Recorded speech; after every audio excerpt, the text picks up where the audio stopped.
Hey, what's up? It's the Swordsman again. I got another official licensed replica for you from the Hobbit. I got Glamdring with the white scabbard of Gandalf the White. Now, unfortunately, they don't offer the blue scabbard from the Hobbit, and that he also carried in the Fellowship of the Ring. No idea why. Maybe they just haven't started production of it. Maybe they had it once and it sold out. I don't know. But regardless, this is Glamdring, the sword, official licensed replica from the movie The Hobbit. Like I said, I got these nice decorative boxes that come with every single one of these replicas. I'm going to start with the scabbard box here.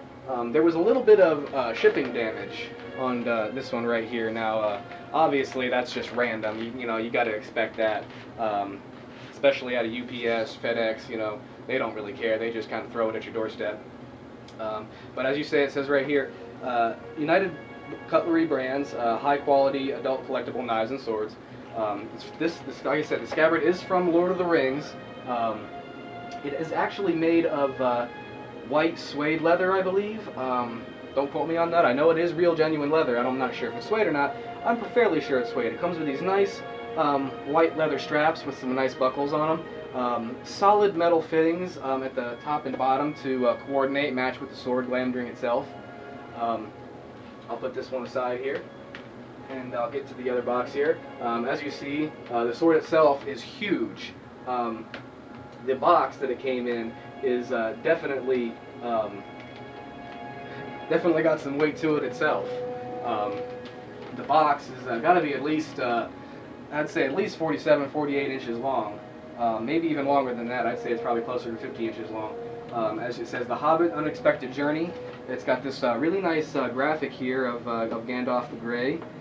It says right here, Glamdring, Sword of Gandalf the Grey. It says all the same thing on the side. It says a prop replica from the motion picture. It's got this great graphic of Gandalf on the back. Gandalf is probably my favorite character out of the entire series, Hobbit, Lord of the Rings, whatever have you. He's just the man. Screw Harry Potter and all them wizards, man. Gandalf's my dude. Now, again, just like the my Sting review, I showed the back of that box. It had all these advertisements for other weapons and whatnot. You see Saruman, Gandalf the White staff. We have Legolas's fighting knives. We have Anduril, Flame of the West, the Sword of Aragorn, Thorin, Sting, the Staff of Gandalf the Grey, etc., etc. It tells a nice little story on the back of the sword, obviously.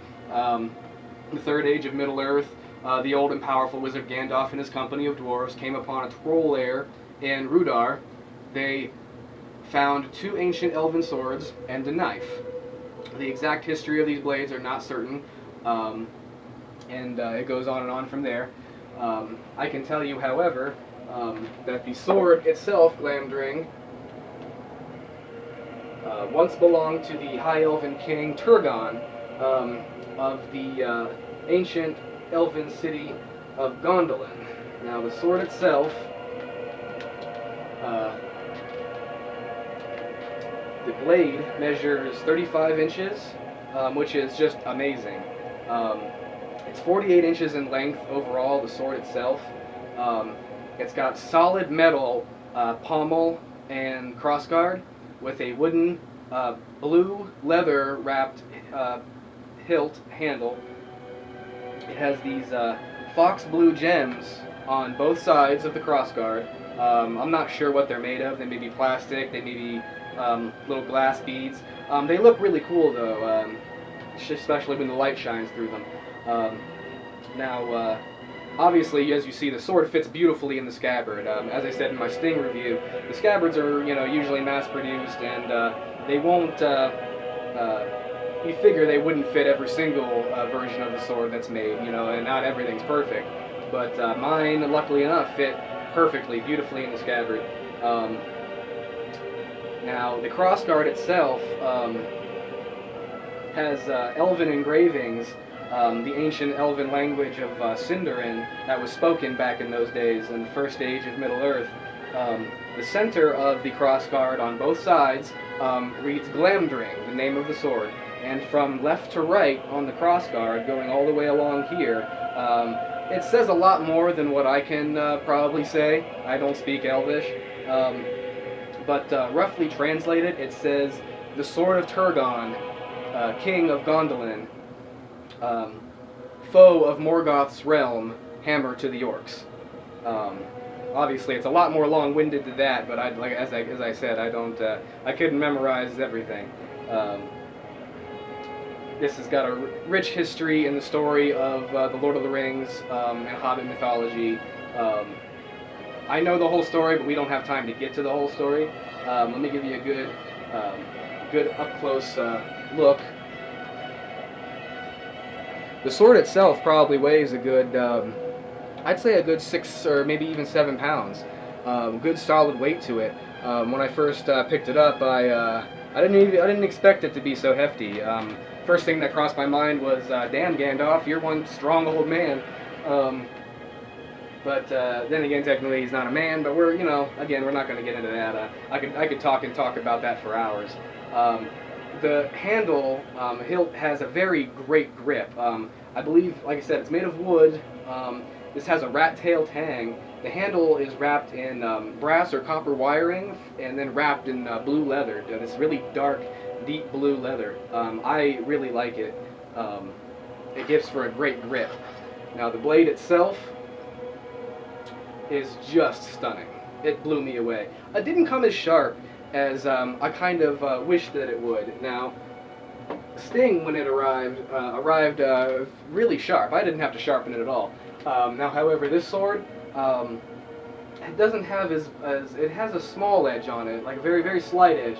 But I could, I'd say with a diamond stone, I could probably sharpen this up real nice. But as you see, it does have a very, very deadly spear point. Obviously, you could still run somebody through. Obviously, you wouldn't want to.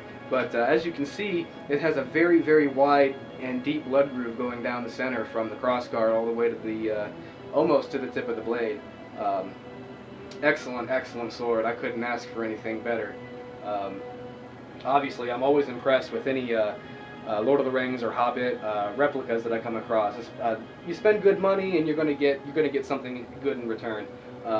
Now, just as Sting does, it has the little seal stamp print of approval on there. It says The Hobbit Unexpected Journey, and it's got all the information there, Middle-earth Enterprises and all that. I still think that's funny, Middle-earth Enterprises. It came with a little bit of oil on the blade, a little bit of grease and some smudges. Just wipes it right away. Not an issue at all. Don't go swinging it around. I don't know what you might break, because it's definitely very lengthy. You would want to hold it with both hands. Again, all I can say is be careful, don't drop it, because man, you drop something this heavy, it's going to make a mark. I was just planning on getting the sword, along with just the plaque, obviously, that it comes with. But then I saw the scabbard on the website offered as well. Couldn't pass it up, even though the scabbard was more expensive than the sword itself, believe it or not. The sword I grabbed for $189 from Bud K, and the scabbard was $229 plus tax. Now, I know that these were made back around 2002, 2003, around the time that Two Towers and Return of the King were released, and I know that they probably don't make these anymore, at least not in white.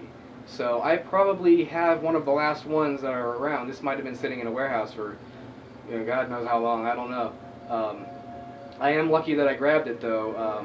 Altogether, 25% off. I was lucky to get them for 25% off. I got them on sale, but still about $340 altogether, even after that. So it's like your choice. I mean, I plan on getting all of the official licensed replicas, and obviously not all of them come with sheaths or scabbards.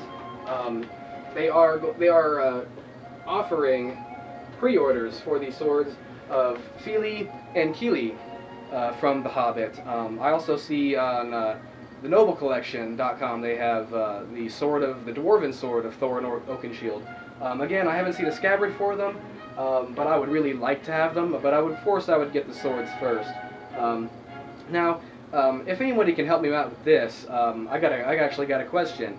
Now, Bud K, a few months back, they were offering in their in one of their magazines, they were offering the scabbard for Orcrist, the prop replica from the movie The Hobbit. And for some reason, it said coming spring of 2013, but I have not seen it at all. So if anybody could help me out with any kind of information on that, that'd be great, because Orcrist is probably going to be my next official license review, and I would really love to have the scabbard for the review. I'd hate to have to do 2 separate reviews.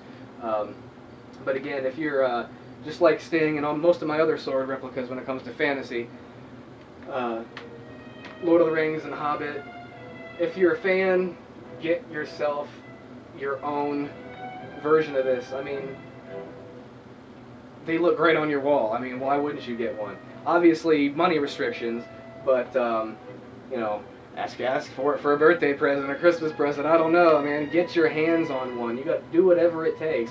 Obviously, don't steal from church or anything like that, but still, go out, buy yourself one. If you can't find it at a local flea market or pawn shop, look it up online, budk.com, Google it. Lots of places offer it.